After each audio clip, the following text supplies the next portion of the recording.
தூங்க போனதில்லை ஒன்னாலதான் கண்ணே ஒன்னாலதான்.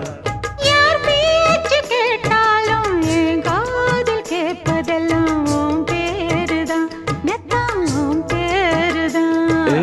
இத்தனை நினப்பு என் மேல இருந்தும் எட்டி போகலாமோ? கட்டுப்பாடு இருந்தும் கட்டிக்கு முன்னே ஒட்டிக் கொள்ளலாமோ? முத்தமிட்டா மோசம் என்ன உண்டாகும்? சத்தமிட்டா உன் நிலைமை என்னாகும்?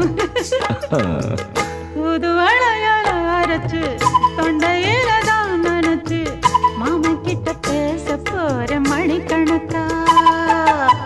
தூண்டாமணி விளக்க தூண்டி விட்டு எரிய வச்சு ஓ முகத்தை பார்க்க போறேன்.